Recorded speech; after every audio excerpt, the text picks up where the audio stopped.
How y'all doing? Yeah, we're gonna talk about Patrick Alford. He lived in Starbuck City. I remember this story so well. I'm not gonna lie to you. I woke up this morning and I was saying, "Wait, hold on. What about the little foster kid that lived in Starbuck City?" Because my son's godmother, she lives in Starbuck City, and I used to go out there a lot. So this case really got me thrown. And I remember Patrick Alford. He disappeared in January 22nd of 2010. And he was temporarily in Starlight City, just temporarily. Because, back in the day, they used to call it Spring Creek. Y'all remember that? Spring Creek Towers. But we call it Starlight City. And I remember the reward was up to like $13,000 for any type of information if you've seen them or anything like that. And the foster mother, I remember the foster mother had asked Patrick to throw some garbage out. This is what she said. Her name was LaBronda Morgan. She said she told the news. This is what I remember. She telling the news that she asked Patrick to take some garbage outside, and she said that he took so long that she ran in the hallway and he wasn't there, and that was like 9 o'clock at night. And she said that she tried to run down the hallway, and she said he was just gone. This was the first story she told. She said she was trying to run after him, but she couldn't catch him. I'm just telling you what I heard back in the day. She said she was trying to run after him, and he was so fast that he ran. So the investigators had thought at first that the mother had something to do with this. Her name was Rodriguez. I remember that. Her name was because he was black and Puerto Rican. And matter of fact, she had got locked up. She was in jail for theft, some petty theft or something like that there. But when she got out, they cleared her. They said she didn't have anything to do with it. But I always felt, I'm just saying me, I hate to say this, I always felt that the foster mother, it was something with the foster mother. And she was, come on, y'all gotta think about it, like she was the last person to see Patrick. You know what I'm saying? She was the last person to see Patrick. She said she sent him out in the hallway to throw some trash away at 9 o'clock at night. And she said when she came out there, he ran. And he ran down the staircase. This is what they said at first. And she didn't catch him. But you gotta understand, I don't know how people know how Starlight City is made. It's like a lot of big buildings. I don't even know how many floors they go up to. They go up to a lot of floors. A lot. And that's where he just disappeared. But anyway, they said he was black and Hispanic. He had dark eyes, dark hair. He was wearing a red t-shirt, blue jeans, and some Michael Jordans. And they said he had a scar on his left eyebrow. They said in 2016, Patrick became the first missing person to have a sculpture made of him of a mannequin, like a mannequin, and they had him in a store where he was wearing that same red shirt, the jeans, and the sneakers when he went, like when he went missing. It was just crazy, y'all. I woke up this morning, I swear I was thinking about this little boy. I really was thinking about him. They said his mother, like, after she was cleared by the administration, her name was Jennifer. Let's call her Jennifer. Her name is Jennifer Rodriguez. They said she was living in New Brighton, and she was saying that my child is just out there, and she's feeling like really empty. But she gave birth to Patrick in 2002. She said, every day I pray for him. Every day. She said she started posting most of his pictures on, social media. Everybody has social media now, so she's still like posting like, social media pictures on, of him. And she said it just got too much for her, so she moved to Pennsylvania.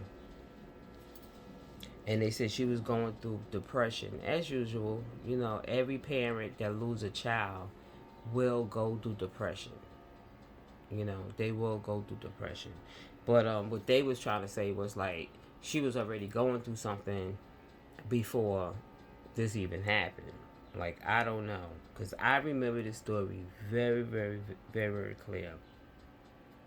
So they said that Patrick is. She kept saying Patrick is out there somewhere, and I just pray for him. I've been praying every day, and she said she been seeing a therapist and like a support group, for parents that lost their children. I went through the same thing too. So it's like a support group that, try to help you get through, what you're going through. She said she's trying to stay strong. Alford, she lost custody of him in 2009. In 2009. And after that, they said she had got arrested for theft. And they said like a week later, after Patrick disappeared, a family court judge jailed Rodriguez, the mom, because she was they really okay. When she got arrested for petty theft, the judge was thinking like, she had some type of involvement with her son, going missing. I didn't think that. I'm going to be real with you. I didn't think that because, it's 9 o'clock at night. Like, she wouldn't know, like, the foster mom going to send him to the incinerator to throw some garbage out at 9 o'clock at night. So that's what really made me like, nah, I don't think so. Then they said the father. But then we found out that the father had got shot in his head. Yeah, he had got shot in the head. I remember that. He had got shot in the head, so he felt so helpless because he's in a wheelchair. Imagine how he fell into. That's his son, you know what I'm saying? So they said a judge realized, like, after they dug into it that, she ain't had nothing to do with it. That, she wasn't a suspect or wasn't involved in the case. But she sued the city, y'all. Yeah, y'all. She sued the city, which I would have did the same thing, because if I said my child, if I know my child is in a foster system, and the foster parent, is the last person that seen my child, and my child disappear, you telling me you sent my child to the garbage at 9 o'clock at night. And I'm just saying to y'all, I remember what was said, because I was just like, back then, I remember because the foster mom did say that she ran after him. And I was saying to myself, like, I really don't know the foster mother or anything like that. I don't know how old she is or whatever. I was like, how you can't catch no 7-year-old kid? You know what I'm saying? And if he ran outside like what Starrett City is a straight run. You know what I'm saying? It's straight. It's straight. you can't, you know, catch the boy, or if you see, this is where, maybe I don't really know what I'm talking about, because I really don't know how old this woman was. But I'm saying that he got away. This is what she said. He ran and he was just gone. She couldn't catch him. I'm just telling you what they said back then. This is what the story was back then. So anyway, 9 months later, his excuse me, 9 months after Patrick went missing, his mother sued the city and the Lady Morin.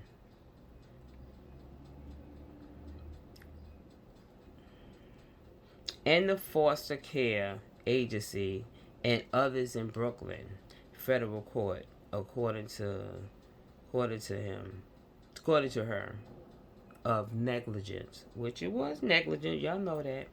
A settlement was reached. Y'all, settlement reached was $6 million. $6 million. She sued.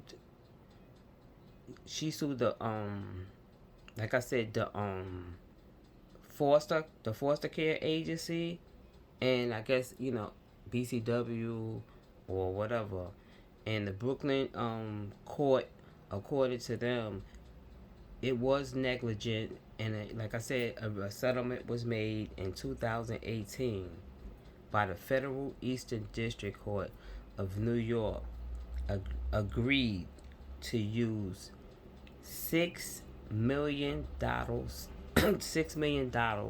What am I saying? $6 million settlement to benefit Alford Patrick. I keep calling him Alfred. His name's Patrick. Patrick Alford. According to court papers, the money was to be held by a corporation trustee to find Patrick and benefit him when he returns home, court record said. But my thing is this, you know, to say that, the money is to be held until Patrick is being found or whatever like that. I don't think that's right, because she's still his mom. Everybody go through something, but I don't really know what his mom was going through. They was trying to paint her out to be a bad person when this first happened, and I didn't agree, and a lot of people may disagree, because I felt like, the foster parent story didn't sound right to me. She said she sent Patrick to throw out some garbage, and she said when she came out in the hallway, he ran. I'm just telling you, like I said again, what I heard when it first happened. And my thought was, how you can't catch no 7-year-old kid? I know 7-year-old kids is fast, but dang. And I know how Story City is made. It's desolate, I ain't gonna lie. Y'all know how Story City is. It's desolate. They ain't got no train to go up there. They live in their own little bubble up there. But he ain't gonna outbeat me. Even if you is running after the little boy when you got outside, he probably would have been a little ahead of you or whatever. You could start screaming and say, catch him. He's a child. He's 7 years old. Like, what the hell? Like, somebody would have just, grabbed him or something like that. That's why the story really didn't sound, too kosher to me. But anyway, y'all, I just had to come on and talk about Patrick, because I want Patrick, if you're out there, or Patrick, if you're not, I'm thinking about you. Like, for real, I'm thinking about you. And yeah, y'all, they had another picture of him where, he would look like today. This is the picture I guess that he would look like today, and they did a lot. They did. They went all out their way. He was the first. He was the first missing child that they made a mannequin, a sculptured mannequin, and put it in the store of Patrick. I think that was really nice. I think that was really smart. I think they still should do that right now today. Like I've never seen anybody they do anything like that. They do sculptures of missing kids that can't be identified, and they'll enhance it to where like they doing right now with Patrick. I think that's brilliant. I think they should do that. Like I said, right now today, because there is so many missing, you know, people, children, and never been found. Anyway, y'all, I just came on here and talk about him. I was thinking about him. So if y'all like this here video, hit that like button and subscribe. And y'all have a blessed day and a safe day. And go outside and get some good air. It is so beautiful today. All right, y'all. Peace.